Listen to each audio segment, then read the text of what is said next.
Okay, guys, welcome to Sports Matters TV and a special, of course, WrestleSlam, the show, aka the podcast. We're all in our rooms and secret locations all around Cork. Matt might be in Germany or somewhere, or Dubai. I don't know what Matt. He's probably somewhere in the world. We're joined by Jonathan O'Dwyer, Philip Conley, and Matt Murphy. Lads that know their wrestling in and out. We're going to talk about all things wrestling, WWE, AEW, OTT wrestling in Ireland. And obviously, we're going to mention the superstar on the shows as well.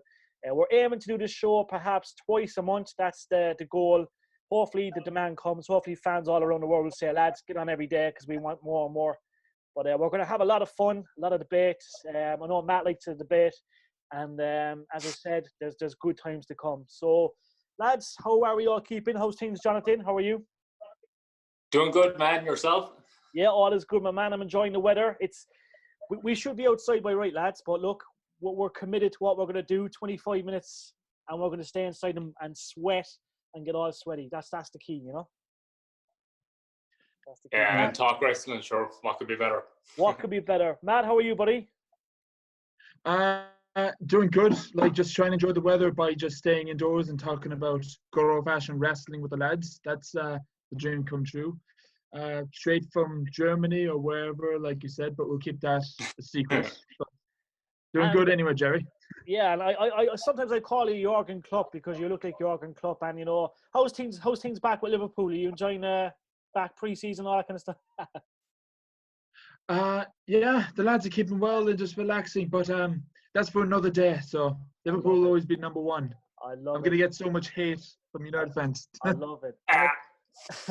And of course, we have Philip Conley, also a Man U fan, a huge wrestling fan, a man that's been pretty much all over the world with me to do media stuff for WWE. Phil, how's things with you, my man? All good? All good. How are we? Yeah, all is good, my man. All is good. I know you're a big AEW fan as well, so I know you're going to have a lot of info on that. But lads, first of all, I woke up this morning and WWE SmackDown was trending. Now, I don't know, was it trending for the right reason or the wrong reason, but I seen Jeff Hardy was arrested. I assumed it was real. Then I realized it was actually on SmackDown. So, first of all, Phil, do you reckon it was a good storyline and it was a good episode of SmackDown? With everything that's going on right now, I don't think they should have done it. Yeah. It's just a bit too out there for, like, because SmackDown was actually taped, so they could have just scrapped it. I don't know. Yeah. And what do you think, Matt? What I think is, like, I think a lot of what people agree was maybe this is a good time for WWE to take a bit of a break because everything that's going on while we get out of the empty arena era we're living in.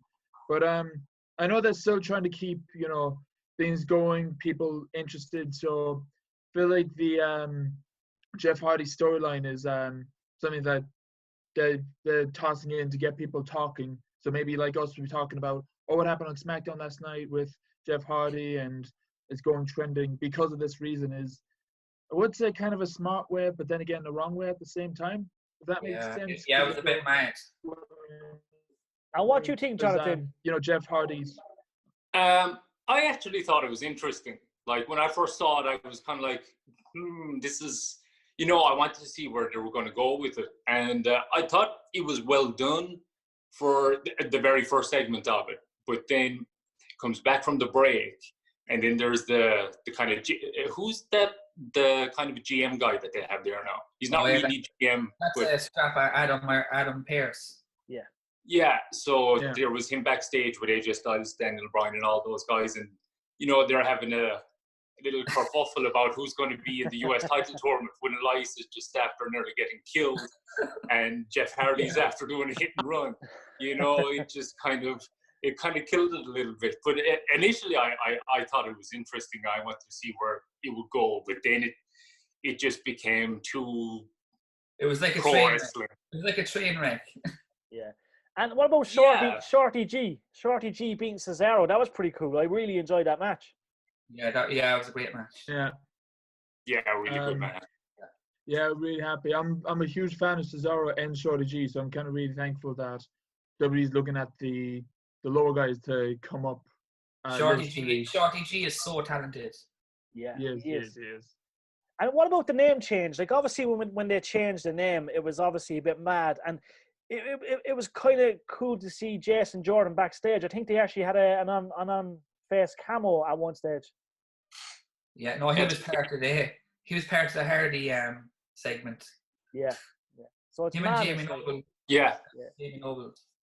And we obviously know Sheamus is back, lads. Sheamus is looking $1 million, but obviously he lost last night. Obviously, like, can you see Sheamus, win another WWE championship in the near future? Sheamus last night, I thought, was the best I've seen him in a long time. Yeah. Even just the mannerisms backstage, he was just the way he was acting and the way he was kind of portraying himself. Yeah, because it was definitely different from the Sheamus we've seen in the last few years. Yeah, because outside the ring, Sheamus is known to be a really laid-back, cool guy to talk to. But as for WWE title run, as a Sheamus fan, I wouldn't mind seeing it a good title run, because I wasn't really a fan of like his past title wins, about when he won the title the first time against John Cena because he slipped on some tables, and like shortly after. He was a good enough WWE champion, but I think if he had a better run, like at least not for a full year, but at least a good 6 months or so to show that he is the man and he can take over WWE. But besides that, he's at a good place. Like, he's still doing his fitness channel, which he's kind of more focusing on these days, I feel. Yeah. But it is good to see Sheamus back on WWE TV. And Johnny, Sheamus, obviously, him from back in the Sheamus Orthodoxy days. But obviously, it's always good to see, Sheamus do so well. Obviously, he came back. He looks $1 million. Do you reckon he could definitely proclaim more world championship success? I hope so. I don't know. I think he's kind of at a place where he doesn't even need the title now at this stage. I mean, even since he's been back, he's one of the ones that has the ability to elevate himself no matter who he's in the program with, as long as he's given some TV time and some decent material to work with. So it looks like they're going to run this program with him and Jeff. And it seems like they're investing a bit in it. So that's really positive. I think he's been doing some of his best work since he's been back. His promos have been really good. His work is solid. Like you said, he's looking $1 million right now. I think he's one of the most underrated guys. His work in the ring, it's so solid. And he weaves his character into his matches as well, which I really like. The intensity and all of that. And so, yeah, no, I would love to see another world title run with him, but at the same time, he doesn't necessarily need it, but I definitely like to see it happen. And I just mentioned one thing about SmackDown from last night, because I just want to get your thoughts on it. Yeah. This Mandy Rose segment. I missed it. What happened? I actually missed that. Yeah, actually the same. I missed that one as well. Oh, definitely go back and watch it. Did you watch it? Did you watch it, Sean? You'll have to tell us. Yeah, I seen it. I actually watched the whole lot of SmackDown. I fast forwarded hardly none of it last night. It's actually been pretty decent the last few weeks. I was talking to my brother and we said that was the best episode in a long, long time. And what was the old Mandy up there? Good. Mandy and Otis were having I suppose a date next to a swimming pool. Oh, I saw that on Facebook. It was just like a meme on the wrestling page memes. But it was like really cheesy and it was done really weird. It was funny though, I'll give it that. It was really cheesy. No, I'm glad you brought that up. Yeah. I'm glad you do you think that she's going to turn on him? I think she might cost him Money in the Bank. I think there's going to be some catch. Yeah, there's definitely going to be a twist. What exactly it'll be, I don't know. Yeah, I think maybe sooner or later they're going to work on it. Like, we can say that she's going to turn him, but probably won't be least expected, I think. So yeah, I would see her turning on Otis in some way. Yeah. I think Dolph will come crawling back. Yeah, and then we'll have to stalk. Do you think the Stalker is going to be involved in the Jeff Hardy angle? Definitely. Yeah. Yeah, definitely. I think it'll end up being like a setup by Sheamus, and the Hacker will end up revealing it. I think that was even kind of hinted towards on the end of SmackDown as well. Did you spot that girl with the phone that was filming the whole thing? I didn't spot that. Yeah, there was a girl filming the whole thing on a phone. Interesting.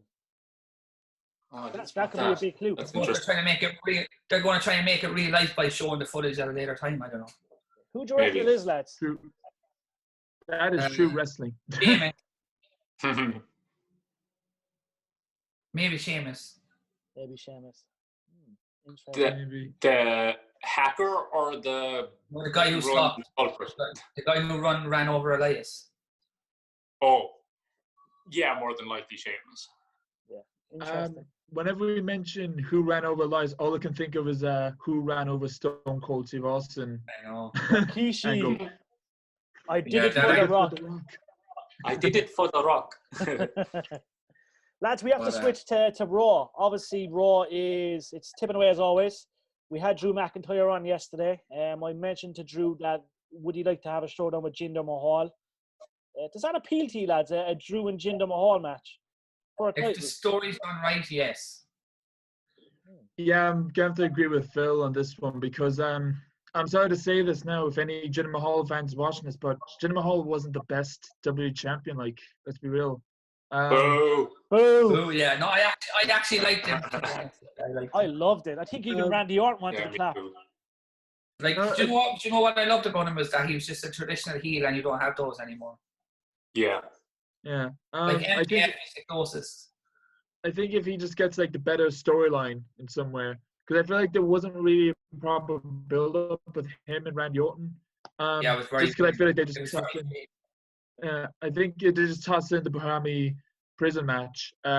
Just because remember this match and bring back the great Khali. I remember him. He invented the match, so kind of trying to provide with shock value. But yeah, I know. I just think that. I didn't think that. Old school heels are dying out. Yeah. Yeah, for sure. And what about Raw in general, lads? Obviously, we have Backlash, which is pretty much in 2 weeks away.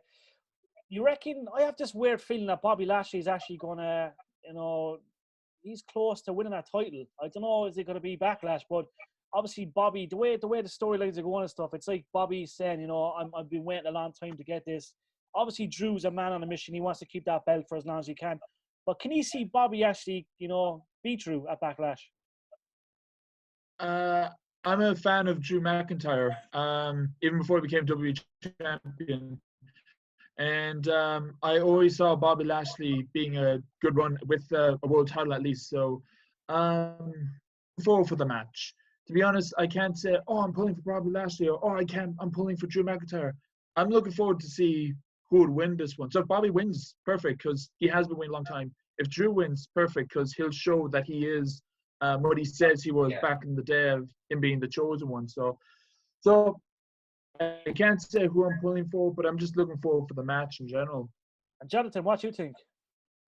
Yeah, I'm kind of the same. Like, I'm a big fan of both of them. I've been a fan of Lashley with years. I think he just has so much untapped potential. And I really like these heavyweight matches as well. I think they've been a lost art with a long time, and I'm glad to see them coming back like proper heavyweights. It gives the match that bit more of a big fight feel. As far as who's going to win, I find it hard to call. I think Lashley he's definitely due a reign, and I'd like to see the match with him and Brock as well eventually. But it seems a bit soon to take the title off of Drew, unless they're going to trade it back and forth with him and Lashley. So I could nearly see this ending in kind of a Smoz finish. And then them having a rematch at the next pay-per-view, maybe, ending the program then at SummerSlam. So I'm not sure if there'll be a clear-cut winner or not, but I just can't see Drew losing the title already. But I'm happy either way. Yeah, Phil, what do you reckon? I'm the same. I can't see Drew. He's not going to lose. No way. But as Jonathan said, it could be a DQ and they just roll into the next one. Yeah. Can I just say as well about Raw, right? Seth Rollins has been on a roll the last 3 weeks. Like, because he was dead in the water, like Abraham said. Yeah. Like, honestly, I'm a big fan of Rollins. He even this new look. I know he's got this new walk, a new kind of No, the last 2 weeks he's been really, really, really good. Yeah. And what do you reckon's next for Rollins, Yeah. Phil? What do you reckon can be next for Rollins? He's going to fight Rey Mysterio. Yeah. And I reckon Rey Mysterio's son is going to turn on Rey. Yeah. Yeah. Oh, whoa. And he's going to join Rollins' faction. Do you reckon Dominic can be a good wrestler? Yes, but like I don't know how good he is now because he might be training. So I don't know. Yeah. Yeah. He's been training with quite a while, I think, hasn't he? I think he's been training since. I think he's been training with like 2 years or so. Yeah. Yeah. So. Like him joining Rollins to give him personality would be the best thing for him. Do you think it'd be too soon for him to join WWE? Because I'm not sure how the training. I think he's under contract right now. Oh, really? Yeah. Well, you have a serious point, given the fact that Dominic has actually been on the screens for a couple of years now, but more or less the last year and a bit. Obviously, you know, we've seen the whole thing. Well, there's a big retirement angle on Monday, so. Yeah. Now that Phil mentioned it about the story with Dominic joining Seth Rollins' group, would make a pretty good story. Maybe like have Rey Mysterio's retirement, Seth Rollins comes out, and Dominic will end up betraying Rey somewhere, and that'll build up Rey coming out to face Seth Rollins. So yeah. I think that's pretty likely as well. And it would be a good chance. It would be a good way of developing Dominic then as well, because Rollins is a veteran, you know, so having him under his wing would be really beneficial to him. And also, there's one thing that bugs me about Raw as well. Did you guys see the last episode? I've only saw briefly. So you guys have Hector Garza pinned Kevin Owens. Mm-hmm. So on Raw Monday, we're going to see Kevin Owens pin Garza. More than likely, yeah. But that's a good old 50-50 booking. That's why people don't like watching it, because of that rubbish. It's true. I don't think it's as bad that way as it was. I think that's kind of improved a little bit. I haven't noticed the 50-50 booking as much in the last couple of months. Yeah, like Garza is very talented. He could easily be like Eddie Guerrero. They just need to see it. They need to see it. Yeah, he's really, really good. There's one thing about Garza. You remember like months ago they said he was getting engaged at NXT. Yeah. And then he's hitting on like Kayla Braxton on Raw, is it? Yeah. For sure, it was on Raw. Yeah. It just makes no sense. Like it's like Vince McMahon doesn't watch NXT. Yeah. Does Vince not watch NXT? No. I don't know. He probably does. Vince knows. More than. And lads, I forgot to mention Matt Riddle. Obviously, Matt Riddle is making a move to SmackDown. We've seen a promo. Do you think they'll use Matt the right way? God, I hope they do. I really hope they do, because I'm a huge fan of Matt Riddle. Not because his name is Matt. Let's move along there. Bro. It's because how he brings like one of this style, brings about MMA style, about how he has this charisma that when you first see him, you would think, oh, is he a comic relief? But no, he can bring his own style to wrestling, his own MMA style, which I think is just phenomenal. But if he comes to SmackDown, if they're going to use him wrong, like in really bad storytelling or comedy storytelling, it's just going to look bad on him.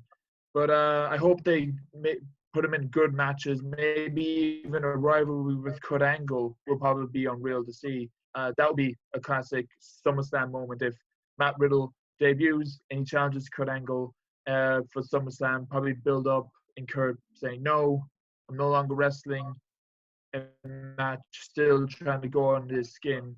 That's the type of storyline I would like to see and what they like to use with Matt Riddle. Maybe a slow heel turn unexpectedly. So that's what I personally believe. I love it. Jonathan, what do you think? Yeah, I think he has a lot of potential as well. I as far as how they'll use him, I don't know. I think possibly as long as they keep him as legit as possible, like Matt was saying, like, don't do the ha-ha stuff with him. I mean, inevitably there probably will be a little bit of that, and that's fine. But try and keep, he, without even trying, he has this kind of, like Brock, he has a very legitimate aura about him because of his MMA background and everything. So I see big things for him for sure. Clearly, his work in the ring is really, really good as well, and he has personality, you know.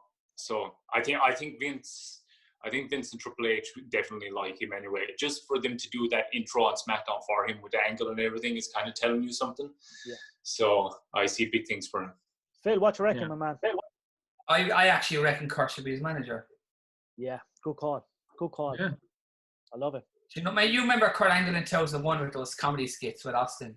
I'd love to see that. I'd love to see that kind of stuff back. Yeah. Do you think? I think I think today's product with just match, kind of just it's just stale. Yeah. Do you think you could be a product on camo, like?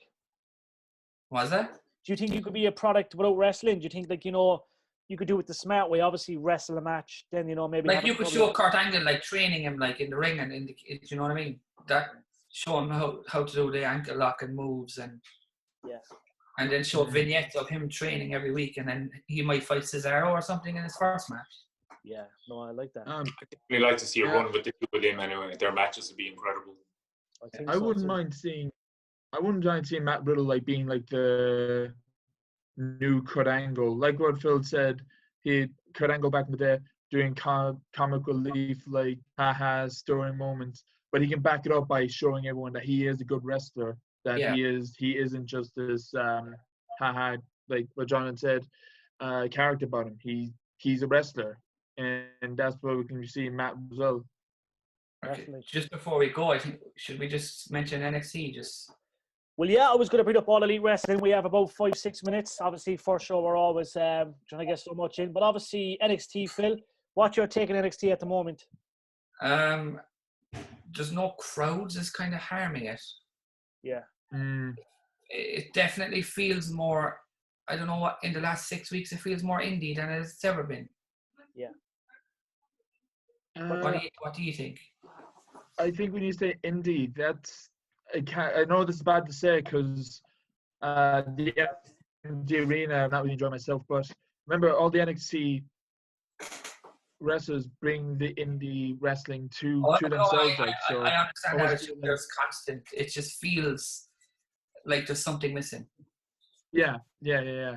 I was going to say that was like maybe because we have less fans like to really build up the match, kind of especially when it comes to Keith Lee's entrance. So yeah, so what do you think of NXT, John? I think I don't watch it enough. No. The last NXT I saw, and I didn't even watch the full show. I only watched. It's not because I don't like it or anything. I watched the pay-per-views, but I don't watch the weekly show much. The last one I saw was, I think it was Damian Priest was against Keith Lee, and you know it was okay. I think with the no crowds and everything, that's where star power, you know, becomes really crucial. And when you don't necessarily have that, and when, you know, a lot of the guys in NXT are still, you know, developing character-wise and everything, so it's kind of, it's a little tougher. But again, it's hard for me to judge because I just don't watch the weekly show enough. Yeah, the thing is, I really like Karrion Kross. Karrion Kross is really good. Yeah. I've only seen his entrance. Yeah. And Scarlett, who we met in New York. Yeah, Scarlett was lovely that day. Yeah. Lads, we just have to mention quickly, obviously, we have to get back to Ireland. Obviously, Over the Top Wrestling. They have a big thing launching this Monday. It's like it's a showcase, basically. And they will be showcasing the National Stadium matches, perhaps. So I think they're going to kind of rewind back to, I suppose, the more iconic matches that happened in the National Stadium. So it's Over the Top presents National Stadium Showcase, and it's going to kick off Monday at 7 p.m. And it's going to be on YouTube. Obviously, check them out on demand as well, because we love the OTT crew, don't we, lads? They're fantastic. Yeah, we try and go to yeah. And they brought some great wrestlers. Whenever OTT is like coming anywhere near Cork or even in Dublin, we try and like mark down the calendar because love everyone backstage and in the ring. So OTT to us is the wrestling event. Oh, to me, even though it's definitely the best in Europe. 100%. 100%. Yeah, 100%. We've met Jonathan up there. Obviously, Matt's been there, Phil's been there, but like the wrestlers they've brought these last couple of years, you know, like Kenny Omega, the Young Bucks, you know, Cody Rhodes. It's just been incredible. Obviously, there's been a lot of shows cancelled due to COVID-19, but there's no doubt that Joe and the OTT crew will bounce back as strong as ever. 100%. Oh, he will. 100%. Yeah, for sure. Yeah. I just don't know when the next show will be. It's kind of like all businesses at the moment. Once we get through this dark time we're in, they're gonna bounce back even stronger than better. So yeah, especially with OTT, stronger, and wouldn't say better because they've always been great. So yeah, we're gonna get through it. Definitely. Just before we go, we should probably talk about the Stampede match and stuff. Yeah. So Phil, give us your take. I loved it. I just thought it was fun. Yeah. Have any lads seen it? No. I've seen it on YouTube. Obviously, I'm catching up a lot because it's just, I suppose, I always tend to try and watch things on Thursday and Friday, but, you know, it's one of them things where I'm always trying to catch up at the moment due to the time factor here in Ireland, but I'm obviously loving it at the moment. It's, do you know what I mean? Obviously, you know, we see Mike Tyson and stuff, and, you know, there's a lot of things there, but I love it. I must say, it's really, you know, ratings are good. You know, the results are good. You know what I mean? The matches are incredible. So, I know you're a big AEW fan, Phil. So, like, what's your take on the way they're going forward? Obviously, you're a big fan. MJF is the future of wrestling. He's really good. And you said he was on OTT, didn't you? He was in OTT in 18, I think, or 17. Yeah. Wow. He was at the Patrick's Day show that we were at. I definitely remember. I just can't recall. I'm trying to. Obviously, my mind is like mush at times, but I'm trying to recall it. Can you remember that, Jonathan? 2008. I don't think I was there. I think 2017 was the time I met E up there and Omega and the Young Bucks, and I'm pretty sure that was 2017. Okay. I'll have to try and get it on demand. Definitely, it's probably on demand. I'll have to check that out because I want to see it. I vaguely remember him. I think I can.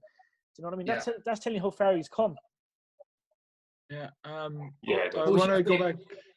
I was gonna go back on like what we talked about before about like where we need to find good heels in wrestling these days. I think MJF is the top heel in wrestling at the moment because I love MJF, but when I see him, how he acts and when he cuts his promo wrestling, it just makes me want to boo him as a proper heel that he is. Yeah. And that's what makes him just like unique in some ways, which is weird. I'm an MJF fan, but then again, I want to boo him. So that's what makes just the best heel in wrestling, in my point of view. He needs to be nicer to kids as well. Yeah, it is. I love it, lads. But lads, that's it's our first show done and dusted. Obviously, there's always so much of trying to get on the first show, but it went really well. We talked about obviously Raw, SmackDown, you know, OTT, AEW, and obviously we had a little chat. No, I just have to quickly mention, just for 2 minutes, we're going to talk about Owen Hart. Owen Hart's a legend. Unfortunately, we lost him at Over the Edge. Tragic circumstances. What's your best memory of Owen, Jonathan? Definitely the angle with Brett. I remember really vividly some of the instances of that, especially the Royal Rumble where Owen actually turned on Brett. I can just remember that so vividly. I hated him back then. You know, I was only, 5 years old at the time. I couldn't stand him. He was such a good heel. He could really get under your skin and so talented in the ring. And it's just such a senseless tragedy what happened. But yeah, he was really special. And I think that feud with him and Brett is one of the better ones of the 90s. I thought it's really special looking back on it. Definitely. Matt, what you reckon, my man? Jonathan, I'm going to have to copy and paste your statements. I think the angle with him and Brett is always just going to be up there. It's one of the best rivalries. Now, I can't say, looking back on it, because it was in 1994, and I was born in 1994, so let's just move on. But his match at WrestleMania and how even if he beats Bret Hart like with a simple roll-up, he's kind of proving that he's more than just a Hart. He's more than Bret Hart's little brother. He just showed everyone that who he is and making his own way into wrestling. So being from this bratty little brother to Owen Hart, to one of the best wrestlers that we ever have, next to his brother Bret Hart, is just amazing. That's what I think is like, that's my favorite Owen Hart moment. So, Phil, last word for you, my man. I'm going to go a different route. I actually really enjoyed the Hart Foundation in '97. Yeah. I especially loved how smug he was with his slammies. Yeah, no, I tell you, that was a crazy time. Jesus, it was America versus Canada, pretty much. Yeah, and then you had the King of Hearts, which I thought was amazing as well. Yeah. No, but you know what's really sad about it? He would have had a career resurgence a year later. Yeah. Yes. Because all the lads coming in. Yeah, Angle, Eddie. Yeah. Yeah.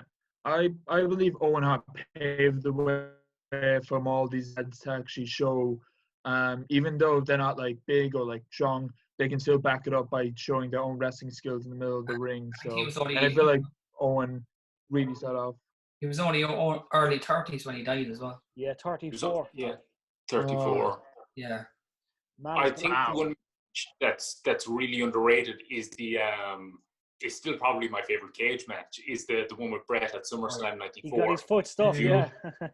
Oh man, but the way they build, I mean, that wasn't based on brutality. They really built it all on suspense about who's going to get out of the cage. The way it's done is it's masterful. The way that they did it. So I think that's really underrated. People should go back and watch that. I'd say that's probably my favorite actual match of his. Oh, it's my favorite cage match. Yeah. I'm going to watch it later on. That gives me an idea. I'm going to definitely watch it later on. 100%. To me, that's one of the best cage matches in wrestling. The fact that two brothers in the ring and trying to get out, who's going to get out of the ring first, is kind of like the best situation in a cage match, I think. So I love it. It's been an absolute honor, lads. We've done our first show. Obviously, we've got a lot in. First one's always the hardest one, but it's great to have all three of you on with myself. We're going to have the links. Obviously, we'll send out the links to each one of you. We're all going to have our platforms to put them on. They'll also be on the Sports Matters YouTube page. We're going to have a couple of wrestling stars on with us in the next couple of weeks, so just stay tuned, folks. And we're going to see Jonathan, Matt, and Phil ask the wrestler the question as well. Hopefully Lex Luger comes on. Lex Luger is a guy I want to come on, so hopefully I can swing that in the next couple of weeks. But lads, stay safe. Thank you for your time. Make sure you open the windows again and enjoy the sun, and we'll catch you all soon, guys. Yeah. Thanks very much. Thanks, Gary. Thanks, guys.